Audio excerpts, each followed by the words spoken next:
Hello, hello, bienvenue à vous. Cette fois, je vous retrouve pour faire les énergies de cette semaine du 13 mai 2024, avec peut-être un petit point aussi sur la nouvelle lune en taureau que j'ai zappé, enfin je ne l'ai pas vraiment zappé si vous voulez, mais que j'ai pas fait.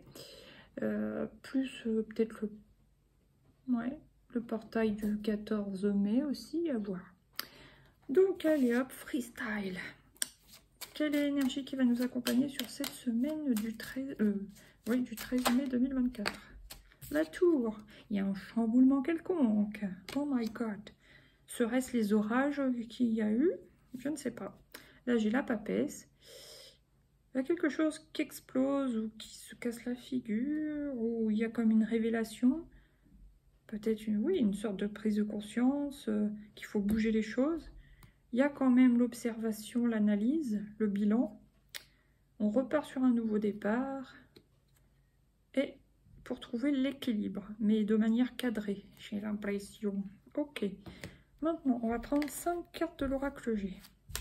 Qu'est-ce qui vient pour nous cette semaine du 13 mai? Le stéthoscope. Je pense qu'on va devoir écouter notre cœur, nos ressentis. Ouais, concernant nos passions aussi, ça peut être notre boussole intérieure, d'aller vers nos passions, ce qui nous fait du bien, ce qui nous donne le peps, etc. Là, j'ai l'automne, les choses qu'on a à lâcher aussi, pour pouvoir avancer plus léger. Si vous voyez ce que je veux dire. Allez, qu'est-ce qu'il y a encore à 54? Sortir dehors, s'aérer, se recharger, s'ancrer, se changer les idées. Ok, et une petite dernière, please. Ah, génial, on adore. L'étoile. Donc, on est guidé, protégé. On est quand même guidé vers un certain changement, vers aussi nos envies, nos passions. Guidé à aller dans la nature pour nous aider à passer des caps, effectuer les changements dont on a besoin dans notre vie. Donc là, il y a l'escargot, lentement mais sûrement. Peut-être, là c'est la carte de l'hiver, mais peut-être que justement, à force d'avancer, là, ça va dégeler les choses. Même si on va à notre propre rythme, et parfois c'est un peu lent pour nos proches par exemple, c'est pas grave. Petit à petit, step by step, mais on va arriver à la fonte des glaces. Et puis là, voilà, on va pouvoir s'envoler, retrouver une liberté. Ok. C'est plutôt joli. Alors, j'ai envie de mettre une carte sur chaque carte pour une fois. Alors, qu'est-ce qui vient sur le stéthoscope cette semaine? Le défi. Alors, ça va être pour certains, certaines, un défi d'écouter sa boussole intérieure, d'écouter son cœur. Parce que oui, on a envie de le faire, mais est-ce qu'on se dit, est-ce qu'on va pouvoir le faire? Est-ce qu'on va être capable de faire ce qu'il faut, machin, truc? Ouais. Puis ça peut être aussi le syndrome du sauveur, syndrome de l'infirmière, tout ça, ouais. Maintenant, qu'est-ce qui vient sur la femme en rouge? Donc ça peut être la femme yang, la passionnée, l'active, le défoulement. Donc on nous dit faire du sport, c'est bon pour nous et que ça va justement refaire circuler les énergies. C'est important pour nous, qu'on soit homme ou femme. Ok, donc on voit bien des énergies d'action, de chamboulement. Ouais. Qu'est-ce qui vient sur la carte de l'automne, s'il vous plaît? Qu'est-ce qui vient sur la carte de l'automne? L'affirmation. On doit s'affirmer pour se délivrer de quelque chose, d'une emprise, de trucs trop lourds, de trucs obsolètes. Voilà. Alors ça peut être bien sûr de relations, de personnes, de gens dans le travail, enfin ouais, ça peut être plein de choses, hein. D'une addiction. Là, sur la nature, j'ai l'attraction. Je pense qu'il y a l'appel de la nature. Alors, au sens propre comme au sens figuré, j'ai envie de dire. Bah oui, parce que l'appel de la nature, on a envie de ressortir avec le beau temps, le printemps. Oui, on a besoin de marcher, on est comme appelé. Sinon, ça peut être certaines, l'appel de la nature. Vous êtes attiré par quelqu'un et vous voulez y aller, quoi.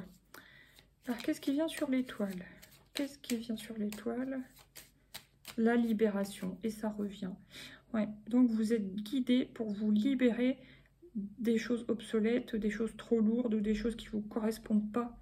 c'est comme un nouveau calcul de la route. Ouais, il y a vraiment un recalcul de la route pour nous tous. Là, il y a le lien, l'accord et la joie. Bon, bah c'est bien. Vous allez vous mettre d'accord avec des gens qui sont importants pour vous, une personne du moins qui est importante pour vous. Ça peut être aussi tout simplement passer un accord, entre guillemets, avec son enfant intérieur pour s'apporter plus de joie au quotidien. Voilà, pour se recharger.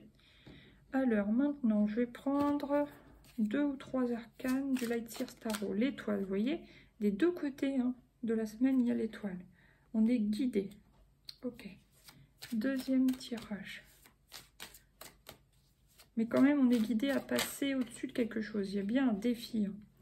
Là, il y a la tempérance. On a besoin de retrouver l'équilibre. Ouais, par le sport, en s'affirmant, etc. En pratiquant nos passions. Et une dernière. Oh, génial. Le soleil. Donc, avec l'étoile, il y a le soleil, il y a la libération. Donc, c'est super. Très bonne fin de semaine. Donc là, il y a la reine de bâton. On reprend réellement notre pouvoir en réussissant à passer, à relever le défi, plus à se délester de quelque chose ou quelqu'un qui ne correspond plus ou d'une situation qui ne correspond plus. Clac, ça nous redirige sur le bon chemin, entre guillemets, en quelque sorte. Voilà. Là, bon bah c'est super, c'est comment dire, la sérénité, que ce soit en famille ou non, ou soit avec soi. Après, on se sent bien, on se sent mieux, en sécurité. Et petite dernière, oh, génial, on transforme ce qui a été négatif en moteur, quoi, quelque chose de positif. Superbe. Maintenant, qu'est-ce qu'on prend? L'oracle des mandales d'énergie. Et c'est elle. Tout est possible. Super. Ça, c'est peut-être aussi par rapport au portail. Ça fait 14, 4 et 1, 5, 5, 5, 2024. Donc, ça fait le 5. Ouais. Tout est possible. Pousse tes barrières intérieures. Crois en toi et n'aie pas peur de décrocher la lune. Vois comme le monde s'ouvre devant toi et t'attend. Tout est possible si tu y crois. Donc, c'est la visualisation positive. Voilà, voir les choses qu'on veut atteindre, qu'on veut réaliser dans notre vie. Donc, il faut vraiment voilà, être ultra oui, positif. Je sais que plein de gens n'aiment pas entendre ça, mais c'est ça, voir les choses dans le meilleur de la meilleure façon possible pour soi, pour que ça se réalise. Là, il y a la corne d'abondance intérieure, donc vraiment, ça correspond. Invite le bien-être dans ta vie en activant ta corne d'abondance intérieure. Sens comme tu attires à toi l'amour, la prospérité, la joie de vivre. Ton propre rythme. Donc oui, on nous dit que voilà, c'est pour ça qu'on a vu l'escargot tout à l'heure, parce que ça parlera à certains, certaines. Et ta créativité. Laisse la force divine te pénétrer et ne te freine pas. Et reconnais ta créativité. Tu es un créateur qui crée sa vie par la force de son esprit et de son ressenti. Elle est puissante cette carte. Waouh. Alors maintenant, on va faire quoi? On va terminer. J'essaye de faire des vidéos plus courtes maintenant. Je préfère. Alors, j'ai envie d'en prendre 3. Qu'est-ce qui vient avec le coaching de Charlie pour nous sur cette semaine? La première, il faut s'affirmer. C'est 2 fois, 2 fois qu'on nous dit ça. Alors, s'affirmer face à notre entourage. Oui, ok. Pause café, c'est-à-dire aussi se détendre. Apporter un équilibre et se détendre. Et la spiritualité, avoir confiance en l'univers, en Dieu, en ses guides, en ses anges, avoir confiance en soi et avoir confiance en le fait que tout est possible. Voilà, c'est très joli, positif. Là, j'ai l'adaptation, la sagesse et une petite dernière, l'harmonie. Youpi! Sur ce, je vous souhaite une belle semaine. Et puis, donc, bah, du coup, désolé, j'ai oublié ce que j'avais dit au début, c'est-à-dire faire un petit point sur la nouvelle lune en taureau du 8 mai qui est passé. Et bah non, le portail, on peut dire que j'en ai parlé un petit peu quand même. Voilà, je vous fais de gros bisous, puis je vais faire quand même un petit point sur une autre vidéo. Gros bisous, ciao!